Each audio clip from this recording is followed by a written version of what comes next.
Alright, we're 9 days into my eviction. And I got two things I want to talk to you about today. One of them is this. I'm going to try to see if you can get a halfway decent picture of my leg. Or part of it. I'm not sure.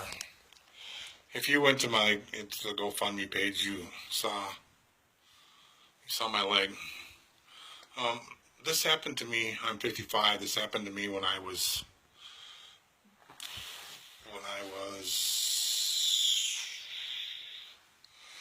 23, almost 24. I had just been married 6 months before, and I was on my way to work at 10 o'clock in the morning, and a recovering alcoholic in a green station wagon decided to make a left turn in front of me.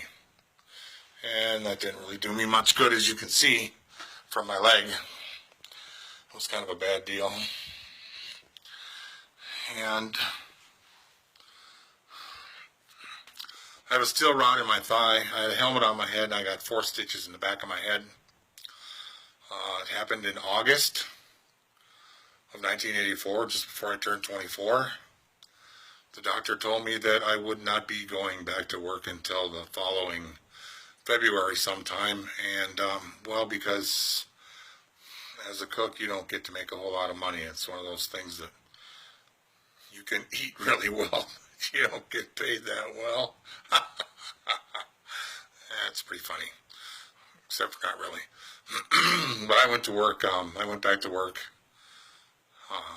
right after Thanksgiving, so I was back to work 3 months before I was supposed to be back to work.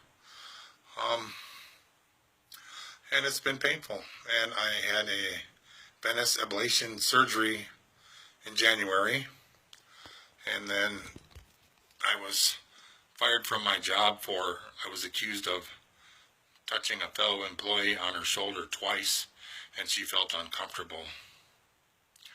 Funny thing is, that fellow employee, just days before, I had made some special food that I brought in. I always made candy and Chex Mix and cookies and bars and beef jerky, and I made all kinds of dishes that I found on the internet, and I brought it in to share with my employees. And just days before the supposed accusation was made, I had brought her some breakfast, and she was raving about it on Facebook, etc., etc., etc.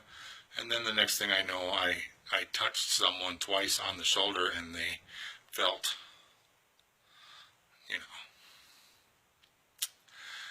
And then I was out of work for a week. They suspended me during the investigation, at which point no one called me. And then I was let go just 23 days after my surgery. And I had already gone back to work. I only took a week off after my surgery to let my leg rest up a little bit. And no one talked to me during the investigation. And of course, Minnesota is at-will state, so they can fire you and you can quit whenever you want, whenever they want. Now, during my 4 years at this restaurant, one person called me his Jew buddy, and another person called me the old Jew guy. Now, if your face wrinkled like most people's faces wrinkle when I say that, you know that I was a victim of antisemitism. And you might ask, how come nothing was ever done? Because we both know that if my skin was a different color and I was called a different name, or if my sexual orientation was a different orientation and I was called a certain name, that something would have certainly been gotten done. But because I'm Jewish and someone called me a Jew, and all the managers heard it, nothing was done. Thank you very much to that corporation. I could go after them, and I could have probably gone after them while I was still employed there, but the godly me said, yep, that's how it goes when you're Jewish. Still, some people think that, and I've also filed a report with the State Department of, well, you know the one.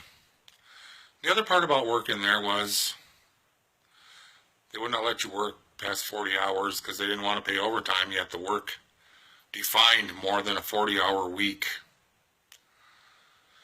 So I clocked out and went back to work for more than 1,100 hours in 4 years, which at my rate of overtime would have been worth about $25,000. And I could go after him about that too. And maybe a lot of you think I should. And I think that God will take care of everything in the end. And maybe you think that's crazy, but at least I know where my heart is, and I'm not going after people. Justice is the Lord. That's all. That's all I got. But I do have a lot of people, and the list is growing of people that actually care about me. As I sit here in my little hotel room, wondering where I'm sleeping Friday night. So you know what? I need some help, and I need to help right now. My days are real short here, and the Lord has revealed himself to me in the last 12 hours, and amazing that he's amazing. He really is amazing. And I'd like to say more about the revelations that I've had, but also the county that I live in does absolutely nothing, again, for people that are homeless, for people that get evicted. Nothing, nothing, nothing. It's hard for me to believe that nothing happens and there is no help for anybody. So I'm going to urge you to go to the GoFundMe page and please give, because right now I really need help, and as soon as I get help, there's a whole bunch of other people that need help also, and those people are already appearing in my life to be helped.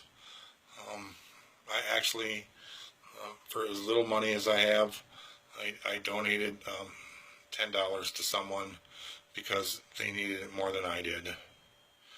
And that's how my giving goes. If I had 100,000 to give them, I would have. I'd do anything to help anybody. Hit the GoFundMe page. Please help me and help a lot of other people. And I thank you. And we'll see you again real soon. Have a great day.